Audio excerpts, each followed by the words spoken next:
There's a heartbreaking paradox in relationships with narcissists. The more love you give them, the colder they become.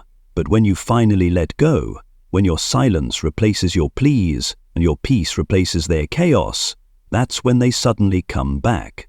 Obsessively, desperately, as if they've just lost something irreplaceable. The question is, why? Why do they seem to want you the most only after you've walked away? The answer lies buried deep within the twisted psychology they try to keep hidden, even from themselves. Narcissists don't truly seek love, they crave control. They're not looking for connection, they're seeking dominance. And the moment you stop reacting, when your emotions are no longer tied to their every word or action, you unknowingly strip them of what they view as their power source. Your emotional availability, your vulnerability, your attention. What pulls them back isn't love in the way you once hoped. It's the loss of control, the inability to possess you fully. Your silence becomes a mirror, one that reflects their powerlessness.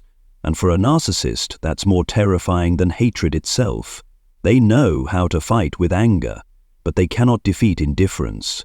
Because nothing unsettles a narcissist more than a heart that no longer reacts. That's why they never leave quietly. They leave breadcrumbs, an unexpected message, a cryptic status update, a conveniently accidental phone call. Each action is a calculated test, designed to see if they still have access to your heart. And if you answer, if you respond, they know they're still in the game. But if you don't, if you keep walking in silence, they begin to unravel piece by piece from the inside out. No one ever teaches us that some people don't love us, they love owning us. No one warns us that their return isn't a second chance. It's a re-entry into the same destructive cycle, a loop where they take and you give until you're drained and they walk away again, full of power, and then it repeats. Not because they love you, but because they love what they can take from you. This video won't sugarcoat the truth. It won't offer you fairy tales wrapped in false hope. What I want to give you is clarity. The kind of clarity that can save you from spending years, maybe even a lifetime, trapped in a cycle where your pain feeds their power. Together, we'll explore the narcissist's mind, not to excuse their behavior, but to expose the hidden machinery behind it. You'll see that what they crave isn't your love, it's your reflection. They need to see themselves through your eyes as powerful, desirable, in control. But when you fall silent, when you erase that reflection, they lose their grip on identity. And suddenly, they're lost. Here's the part you must never forget. They will never admit this truth, because to do so, they'd have to face their most fragile, buried self. The part they've hidden for so long behind charm, manipulation, and ego. They'll never say they're obsessed because you stopped reacting. They'll never admit that your indifference makes them feel invisible. And since they can't say it, you must understand it, so you don't get fooled by their sweet rehearsed comeback. Don't let a shiny apology distract you from 1,000 invisible wounds. Don't let one regretful hug pull you back into days of confusion and emotional torment. If someone only wants you when you're no longer there, that's not love, it's obsession with lost control. And you were never meant to be the casualty of someone else's internal war. So if you've ever asked yourself, why do they come back when I finally let go? Stay with me, not to answer for them, but to finally set yourself free. Because maybe, just maybe, for the first time in your life, you'll understand what they could never say. You were the boundary they couldn't break, because you chose to move forward without needing them to lead the way. If you've ever thought that a narcissist didn't love you because they were cruel, let me clarify something even deeper. They don't know how to love, because they don't know who they truly are. From early childhood, many narcissists weren't taught how to love. They were taught how to survive. They learned to perform, to please, to manipulate, or to become someone else, just to gain approval, affection, or at the very least, to avoid abandonment. That child, instead of being loved unconditionally, was forced to become someone valuable enough to survive in an environment where emotional safety was traded for performance, image, and compliance. As they grew up, their true self couldn't develop in a healthy way. It was replaced by a false identity, a mask painted with false confidence, charm, intelligence, success, or even spirituality. But beneath all those roles is a wounded child who was never healed, never truly seen, and never loved for simply being who they were. So when you came along with sincerity and open heart and the belief that love could heal everything, they had no idea what to do with that. For you, love is natural. For them, love is a threat. To receive genuine love would mean removing the mask, letting someone see the vulnerable self beneath, and to them, that feels like death. The death of control. They fear love the way a drowning victim fears water. They want to touch it, but they also pull away from it. They crave genuine emotion, but their nervous system isn't equipped to handle the depth of it. They know how to chase, but not how to nurture. They know how to possess, but not how to stay. Even when they try to love you, it often doesn't come from emotional maturity. It comes from the fear of losing the idealized image they hold of themselves. When you love them, they feel elevated, but soon enough doubt creeps in. Why does she love me? Is he just playing a role? Is this some kind of game? They live in constant suspicion, not just of you, but of their own emotions. Love becomes a battlefield where they must win just to avoid being exposed. And in that battlefield, love begins to die, because love cannot thrive in a space filled with fear, manipulation, and control. Love requires safety, authenticity, and presence, things a narcissist was never equipped to give. You can't offer what you've never received. You can't nurture what you don't believe is real. It's tragic, isn't it? They want love, but they destroy it the moment it gets too close. They want connection, yet do everything possible to avoid vulnerability. And they want to keep you, but only in a way where they have full control, turning you into an emotional possession rather than a true partner. So, if you've ever been in pain thinking, if I were good enough, they would change, let me say this to you with both compassion and honesty. The problem was never you. It was never about you. You can't heal someone who refuses to admit they're wounded. You can't offer love to someone who sees love as a weapon that might be used against them. And you cannot sacrifice yourself just to become a mirror for an empty ego. The narcissist didn't come into your life to love you. They came to fill their void with your admiration, your emotional compliance, your reactions. And when you stop giving that, when you're no longer there to prove their worth, they feel like they're disappearing. And the saddest part is, they don't even realize that this isn't normal. To them, it's the only way they know how to live, a form of emotional survival, not growth, not healing, just survival, through hunger for attention, ownership, and existence through someone else's eyes. Once you understand this, you'll begin to release the self-blame, the over-efforting, and the belief that you can save someone from the darkness inside them. No one else can do that work for them, and you should never have to lose yourself trying. Let this be the moment that unlocks something within you. They couldn't love you the way you deserve, not because you weren't enough, but because they were never whole enough to love. Here's what you need to understand. They don't chase you because you're special. They chase you because you've become a symbol of what they crave the most and fear the most at the same time. Validation. Not your validation of who they are, but the validation that they still exist, that they still matter, that they can still occupy space in someone else's mind. A narcissist doesn't want you, they want the feeling they get when you're still reacting to them. Every message you reply to, every argument you try to make, every tear you shed becomes living proof that they're still significant, not in your heart, but in their mind, where everything is filtered through power and control. The more you try to explain yourself, the more empowered they feel, not because they've gained understanding, but because they can still unbalance you, still pull your strings like a puppeteer, and that feeling, the ability to manipulate your emotions, is what intoxicates them, not your real self. That's why narcissists are often drawn to strong, intelligent, successful, compassionate people, those who are harder to access, harder to conquer, because the more difficult the target, the more thrilling the sense of victory once they win you. But ironically, the moment you let them in, open your heart, love them sincerely, they lose interest. You become a trophy already claimed, no longer worth chasing. They don't know how to cherish love, because love requires presence and balance, but they're experts at creating a sense of emotional scarcity, making you feel like you're never quite enough, never fully chosen. They prefer you when you make them question themselves, when you're distant, mysterious, silent. Because that's when their fear kicks in. If I don't do something, I'll become nothing. That's the brutal truth. You were never the one they wanted to build a future with. You were the one they wanted to conquer.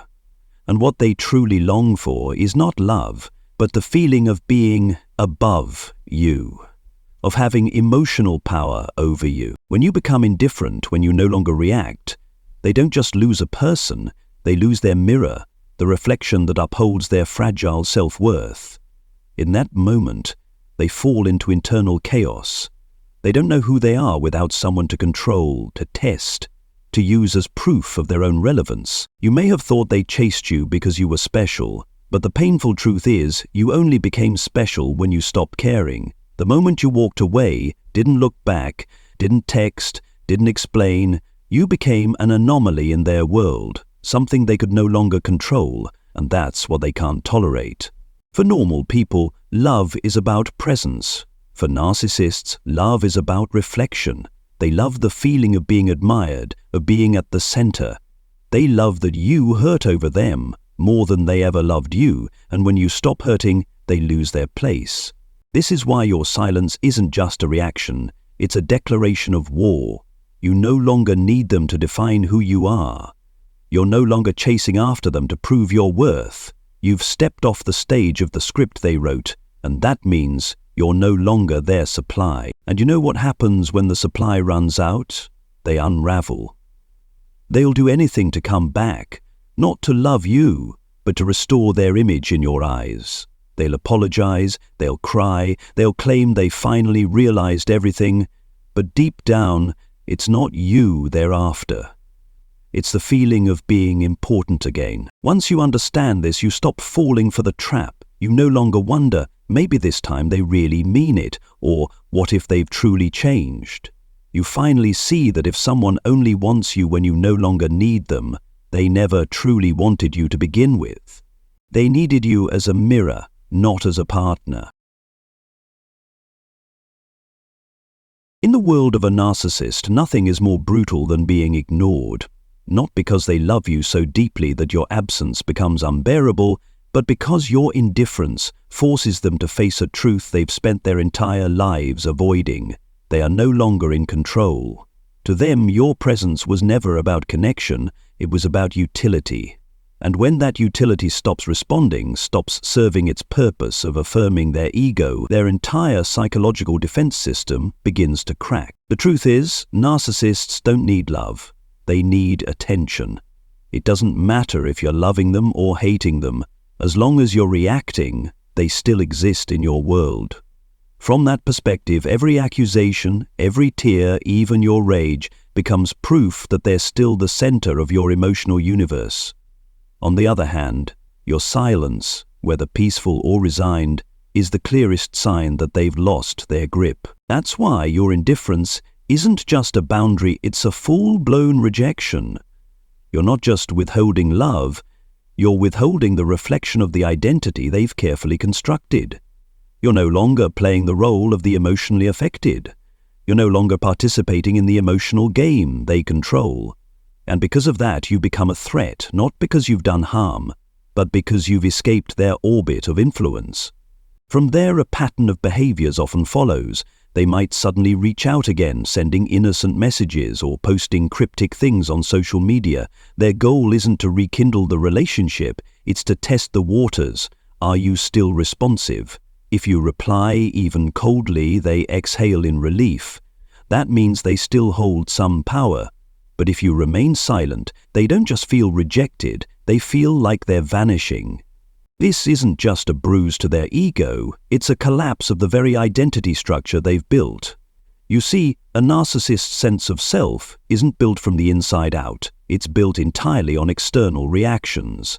They exist through your gaze, your emotions, your responses. When you go quiet, you remove their mirror, and there is nothing more terrifying to them than not knowing who they are when there's no one left to manipulate. So don't mistake their return as a sign of genuine affection.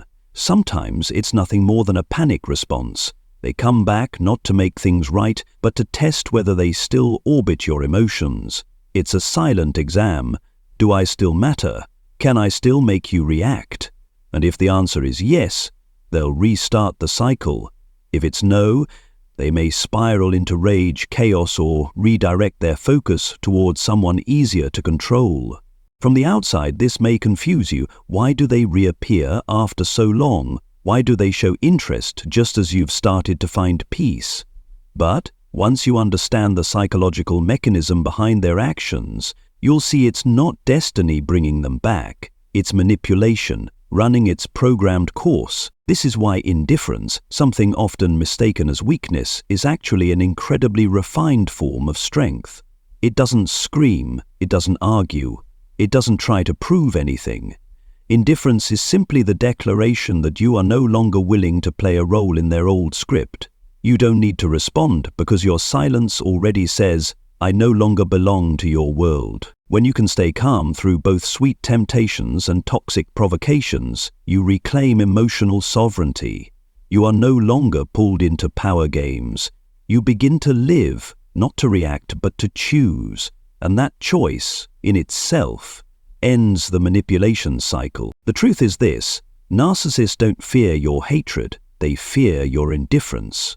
So when you no longer feel anything for them, not even resentment, you've dismantled the entire throne they built inside your mind, and in that moment they realize they no longer hold the starring role in your story. There's a painful truth that few want to admit. Sometimes the most dangerous moment isn't when a narcissist leaves, but when they come back, because more often than not, it's not a return wrapped in genuine remorse or emotional growth. It's a restart of the same manipulative cycle, only now dressed in apologies and regret that sound almost convincing. At first glance, their return may feel like hope. Suddenly, they listen, they admit fault, they might even shed tears, something they once withheld as a weapon of control. They may send you long, heartfelt messages about sleepless nights, about how they've realized you were the only one who ever truly loved them. They say they were wrong. They ask for another chance. And you, still aching, not entirely closed off, begin to wonder, maybe this time it's real. Sadly, in most cases, it's not. What looks like awakening is often just a new tactic to regain control. They can't stand that you've escaped their emotional gravity, and so they return in a new disguise, the changed one, the remorseful one, the one who finally knows how to love. But pay attention, the story is still about them. It's still centered on their pain, their struggle, their journey to win you back. You become the backdrop to their monologue, not the main character. What's dangerous is this: when you choose to trust again, you're not just opening the door to them, you're erasing the very boundaries that once saved you. You're sending the message that no matter what they do, as long as they return the right way, you'll forgive. And to a narcissist, that's not understood as redemption, it's an invitation. An open door to resume the manipulation, this time with more subtlety, more precision, and deeper emotional reach. They may act gentler at first. They may keep promises for a few weeks, even months, but the mask cannot stay on forever. The wounded ego, the hunger for control, the lack of empathy, they always resurface. Soon they'll start questioning your loyalty, setting emotional traps, punishing you with silence or distance if you don't meet their renewed expectations. Slowly you'll find yourself back in the same role, not as a partner but as their emotional regulator, their punching bag for emptiness, the one who absorbs what they can't manage within themselves. It's terrifying when you realize your forgiveness didn't heal them. It only reinforced their belief that they can repeat the cycle. And then the doubt creeps in, not about them, but about yourself. Maybe I'm being too harsh, maybe they really did try, maybe it's me. I'm just not patient enough. But pause. Remember this. Love should never require your pain to be proven. Someone who truly changes doesn't need to act a part. They show you, consistently, patiently, without needing your suffering as evidence that they're doing better. If someone only gets it when you leave and forgets it once you return, that's not growth. That's emotional manipulation at a higher level, dressed in the costume of regret. The sad reality is that every time you go back, you're not just re-entering the same loop. You're entering a worse version of yourself. You trust your feelings a little less. You silence your intuition a little more. You begin shrinking yourself to fit the mold they need. And in doing so, you lose yourself all over again. So if today you find yourself at the door they're knocking on with soft words and sweet promises you've never heard before, ask yourself one simple question. Am I being healed or being pulled back into the place that broke me? Because giving someone a second chance doesn't make you weak. But giving someone a third, fourth, or fifth, especially when the pattern never changes, slowly steals your faith in yourself. And that, more than anything, is what the narcissist fears, that one day you'll be strong enough to trust what you know, not what they say. In any relationship, emotional reactions are inevitable. They're how we connect, express needs, set boundaries, and build intimacy. But when you're in a relationship with a narcissist, every genuine emotional response you have is at risk of being weaponized. And the scariest part? You won't realize it's happening until it's far too late. For a healthy person, anger is a signal that something needs to be addressed. Tears are a cry for comfort, and hurt is something to be healed. But to a narcissist, every one of your reactions is data, a detailed emotional map they can use to manipulate you more effectively. They study how you break, memorize what makes you vulnerable, and use the very emotions you believe are honest to pull you back into their web of control. When you cry, they don't feel your pain, they feel powerful. When you're angry, they don't take responsibility, they feel satisfied because you still care. And when you scream, "I can't take this anymore," they don't back off. They breathe easier because that means they still have influence over you. From this lens, you start to see that reaction, something natural and human, becomes a double-edged sword. On one hand, it shows your capacity for emotion, your heart. On the other, it hands the narcissist a perfect blueprint of your weak spots. And once they have that map, they know exactly where to touch, when to lean in, when to pull back, not to heal, but to reassert dominance. The more you react, the more they refine their behavior to keep you hooked. Sometimes they're sweet, sometimes they're cold. One day they're understanding, the next they disappear. Every move is calculated for one goal, to keep you emotionally unstable, hoping, fearing, loving, doubting, all at once. And in that half-lit state, you're at your most vulnerable. Worse still, over time you begin to doubt your own emotional truth.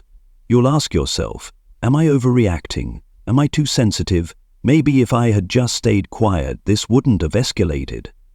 These questions aren't born from clarity. They're symptoms of conditioning, the result of being in a cycle where every feeling you have is met with dismissal or reversal. What you need to understand is this. Narcissists aren't afraid of your emotions. They use them to reprogram you. They make you believe that love equals endurance, that forgiveness equals loyalty, that sacrifice equals depth. But the only thing truly being sustained through your reactions isn't connection, it's their control over your mind. And yet, this is exactly where you can change the story. When you start becoming aware of your own reactions, you begin to reclaim your power. When you learn to pause instead of react, to choose silence over argument, to walk away instead of waiting for them to get it, you stop feeding the game. And that is what they fear most.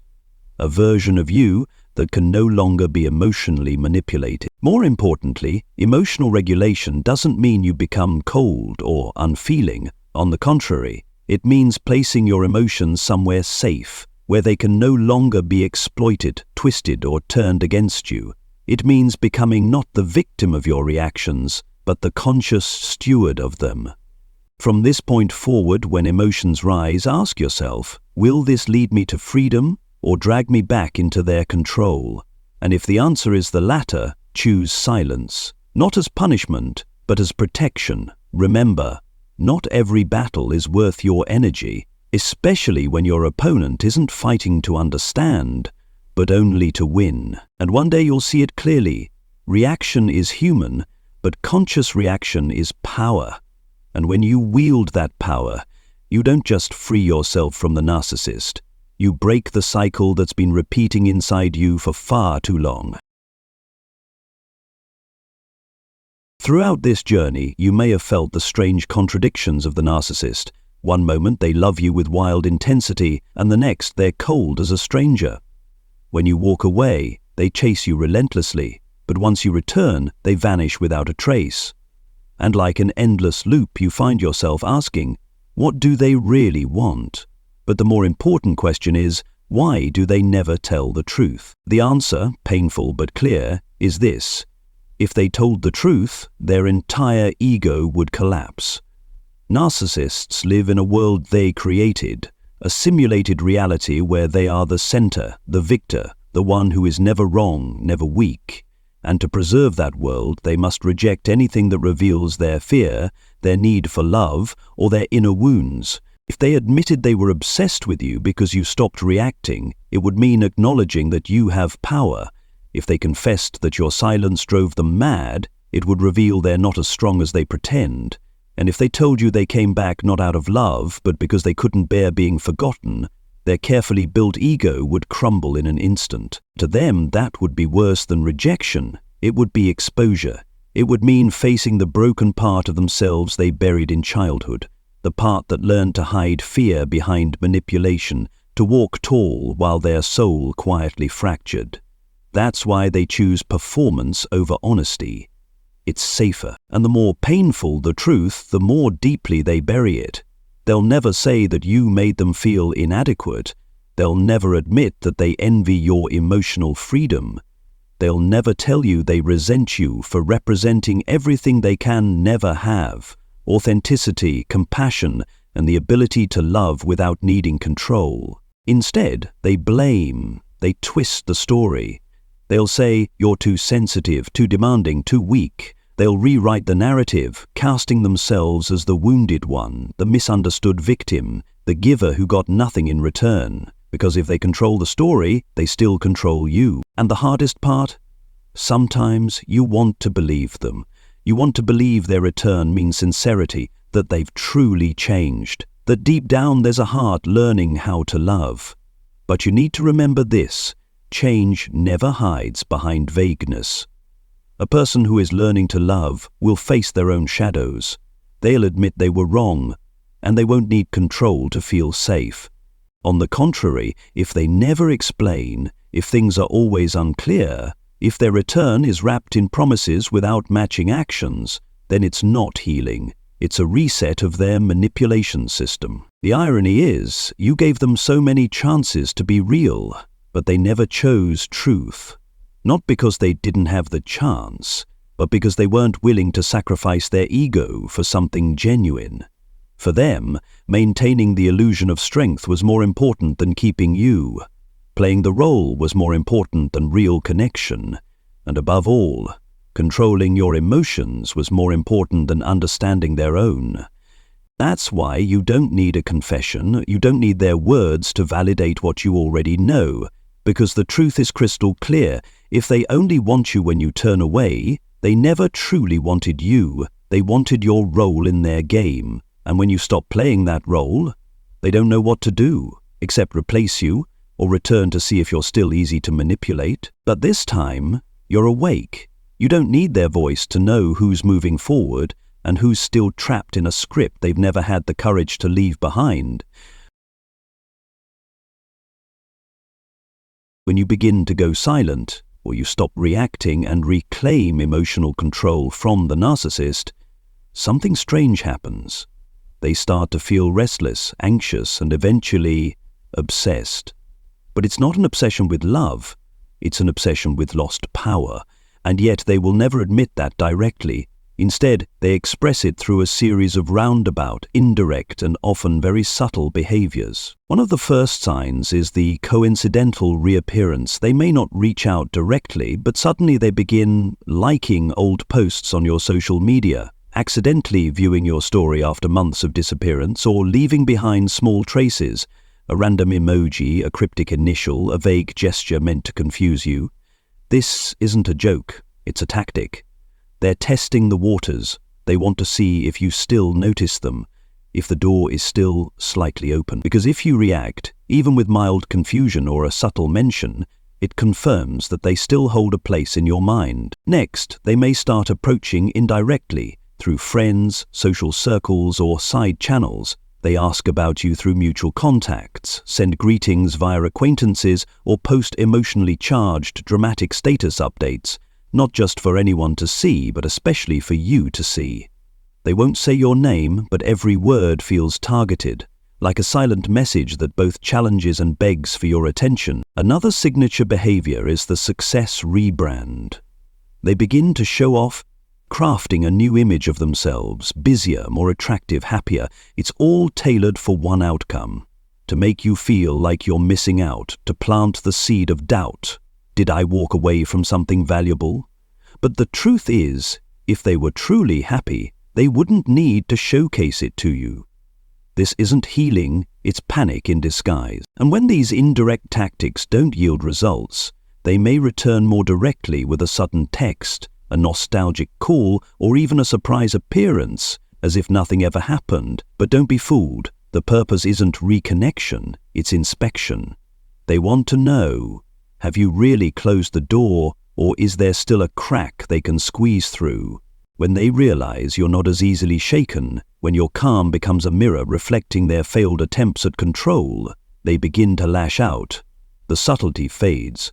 They may openly insult you, spread rumors, paint themselves as the victim. They twist the narrative to maintain one last grasp of control, not over you, but over how others perceive you. Because if they can't control you anymore, they'll try to control your story. But behind every one of those tactics lies a deeper fear. The fear that you've truly escaped their control, that you're no longer trapped in their cycle of highs and lows, that you're living a life that no longer includes them, and that is something they cannot accept. The narcissist doesn't fear losing you as a person. They fear losing the role they played in the story you once told about yourself. They fear your clarity, because clarity exposes manipulation. They fear your strength, because strength means they can no longer break you. And most of all, they fear your silence, because in that silence, they realize the game is over. So if you're seeing these signs, don't mistake them for love. Don't interpret their return as proof that you're finally worthy of being loved again, because if someone only wants you when you no longer need them, that's not love. It's obsession with the power they've lost. When a narcissist senses that you truly walked away, that you're no longer reacting, no longer drowning in the pain they caused, what they do next isn't letting go. It's playing their most powerful card, the emotional comeback. Maybe it's a tearful apology, a long, soul-bearing message, a choreographed meeting filled with dramatic emotion, or even dropping to their knees. Nothing is too theatrical when their goal is to pull you back into the place where you once got lost in your own emotion. But this is what you must remember. They're not coming back for you, they're coming back for them. Because their ego cannot handle watching you live without them. They can't accept that you, their once endless supply of emotional fuel, are now calm, independent, and no longer need them to define your worth. Your presence used to be proof of their power. Now your silence is proof they've lost it all. And so they'll do anything to pull you back into your old role, but this time they won't use coldness or silence. They'll use affection, tears, promises of change. They know what used to soften your heart. They remember exactly how you once loved them, and they won't hesitate to recreate it, not to love you, but to reclaim the mirror that once reflected their dominance. The problem is, you, with a heart once wounded and still longing for recognition, are especially vulnerable to the trap of hope. You begin to wonder, is this a miracle? Is this the moment everything is finally fixed? Their voice sounds sincere, their eyes look a little misty, and suddenly your walls start to shake. But pause, listen again, not with a heart that still wants to believe, but with the soul that has suffered enough. If someone only regrets when you've walked away, it's not repentance, it's fear of losing control. If someone only starts to respect you when you no longer need them, they haven't changed. They're panicking. Ask yourself, where were they when you were in pain? Where were they when you cried in silence, when you begged to be understood, when you gave everything to save the relationship? When you needed them, they chose control, and now, when you no longer need them, they suddenly show remorse? That's not love, it's calculation. And even if you go back, even if you believe in a second chance, the cycle will resume. Maybe they'll be gentler in the beginning, maybe they'll show a bit more appreciation. But don't forget, the mask always slips. The moment they feel you're back in place, vulnerable again, hopeful again, needing them, the mask falls. And you'll realize you haven't returned to where it started. You've fallen deeper into a more sophisticated version of their manipulation. This time, they won't get angry. They'll go silent at just the right moment, be sweet in just the right measure, pull back when needed, then move forward when you're emotionally weak. Because now, they've learned to control you not with force, but with the illusion of love. So remember this. Don't go back, even if they get on their knees, because if someone truly feels remorse, they don't need a performance. They'll walk away, do the work, and if they ever return, it'll be as a new person, with different values, a different heart, and no intention of charming you with pretty words just to own you again. You don't need another spin on the wheel. You don't need another old chapter with a new title. What you need is to never lose yourself again. Just because someone knows exactly how to say what you used to want to hear